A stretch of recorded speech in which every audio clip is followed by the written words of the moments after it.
बिस्मिल्लाहिर्रहमानिर्रहीम। मैं हूं शहजाद मिर्ज़ा। आप हमारा यूट्यूब चैनल एक्सपोज न्यूज़ देख रहे हैं। नाज़रीन, जैसा कि आपने सुना होगा कि सुप्रीम कोर्ट ऑफ पाकिस्तान ने आज मुनहरफ अरकान के ख़िलाफ़ 63A के तहत फ़ैसला दिया है कि मुनहरफ अरकान का वोट शुमार नहीं होगा। जो उनके वोटों से हुकूमत बनी गई है 197 वोटों से या 196 वोटों से, वो अब हुकूमत नहीं रही। हमज़ा शहबाज अब वज़ीर आला नहीं रहे। इससे पहले मैंने एक वीडियो बनाई थी शाम में, उसमें बताया था कि हमज़ा शहबाज क्या हकदार हैं वज़ीर आला के, मगर वो अदालत ने आज साबित कर दिया कि वो हकदार नहीं हैं। अदलिया ने 22 करोड़ आवाम का दिलों का फ़ैसला दिया है, और जो कि कानून के मुताबिक, आइन के मुताबिक था। इससे साबित होता है कि इम्पोर्टेड हुकूमत अमेरिका हार गया, पाकिस्तान के 22 करोड़ आवाम और पाकिस्तान 22 करोड़ के कायद जनाब इमरान खान जीत गए। उनका बयानिया जीता है। इम्पोर्टेड हुकूमत नामंजूर का बयाना जीत गया है। बेकारी कांड भी नॉट चूज़र का बयानिया हार चुका है। नाजरीन, अब वक्त है कि election free and fair election हो, गैर जानिबदार इलेक्शन हो, और जो भी पार्टी मैंडेट लेकर आए उसको हुकूमत दी जाए। और सुप्रीम कोर्ट ने कल या परसों इलेक्शन कमीशन भी फैसला देगा अपना डी-सीट होने का इनका और नाअहली का इनका फैसला देगा, क्योंकि एक चीज़ फैसला हो गया है, सुप्रीम कोर्ट ने दे दिया है कि इनका वोट कास्ट नहीं होगा, तो ऑटोमेटिकली आइन के मुताबिक वो डी-सीट भी हो जाएंगे और नाअहल भी हो जाएंगे। ख्याल ये किया जाता है।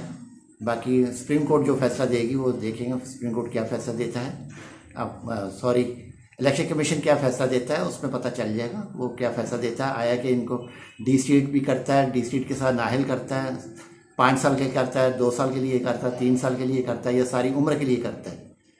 अगर सारी उम्र के लिए करता है, नाअहल करार देता है, या 5 साल के लिए करता है, जो मेंबरान कौमी असम्बली हों या सूबाई असम्बली हों मुनहरफ हुए हैं, वो अगला इलेक्शन मेरे ख्याल के मुताबिक, मेरे तज़किये के मुताबिक, वो इलेक्शन अगला नहीं लड़ सकेंगे। इसलिए कि वो जो नाअहल हो जाएंगे, अब उनकी मुद्दत, इन्होंने इलेक्शन कमीशन ने उसकी मुद्दत बतानी है, कितनी मुद्दत है, 5 साल है, साल है, 5 साल है, 10 साल है। अब मुद्दत उन्होंने बतानी है, सारी उम्र है। ये इलेक्शन कमीशन का फैसला होगा कि कितने से। सुप्रीम कोर्ट ने अपना जो आईनी 63A जिसकी तशरीह मांगी थी, उस तशरीह को मुकम्मल तौर पे सुना है। दोनों के दलाइल सुने हैं, PTI के भी सुने हैं, हुकूमत के भी सुने हैं, तमाम दलाइल, दूसरी पार्टियों को भी दलाइल को सुना उन्होंने। तमाम दलाइल सुनकर उन्होंने आज सुप्रीम कोर्ट ने फैसला ये दिया है कि 63A के तहत मुनहरफ अरकान वोट जो है दिया है वो कास्ट नहीं हुआ। हमज़ा शहबाज को इस वक्त सादी अक्सरियत भी हासिल नहीं है। 173-74 वोट है उनके पास, कम से कम इस वक्त 186 वोट चाहिए। इस वक्त कायम मुकाम वज़ीर आला जो होंगे वो होंगे परवेज़ इलाही साहब, क्योंकि वो स्पीकर कौमी असम्बली हैं। गवर्नर इस वक्त सीट पर हैं, मगर उनका भी जो मसाइल इन्होंने इम्पोर्टेड हुकूमत ने और उसके वली अहद ने किए थे, उनके लिए पैदा मसाइल किए थे, एडवोकेट जनरल के लिए पैदा किए थे रात को मसाइल। वो मसाइल जो हैं वो इन्हीं के गले में पड़ गए हैं, बजाय के हुकूमत के गले पड़ने या सुप्रीम कोर्ट के या किसी भी अदारे के गले नहीं पड़े। वो पड़े इन्हीं के अपने। ये किसी के लिए खड्डा खोद रहे थे, इनके अपने लिए खड्डा खुद गया, उसमें जा गिरे। कल तक जो सर पे चढ़े थे आज पड़े हैं पाँव में, या पाँव में पड़ेंगे। पाँव में पड़ के ये माफ़िया मांगेंगे, हमसे गलती होगी, हमें माफ़ कर दें। और 22 करोड़ अवाम का मेहनत, उनका बयानिया,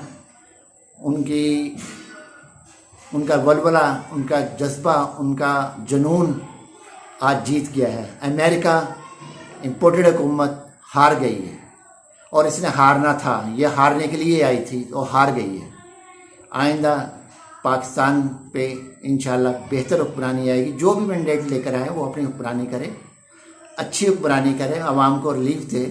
जो एक हुकूमत का काम होता है, फलाह करना, फलाह करें आवाम की। जैसे नाजरीन और अपडेट आती है आपको अपडेट बताते हैं, जैसी नई अपडेट्स आती हैं आपको बताते हैं। उस वक्त तक अल्लाह हाफिज़। वीडियो को लाइक करें, शेयर करें, सब्सक्राइब करें।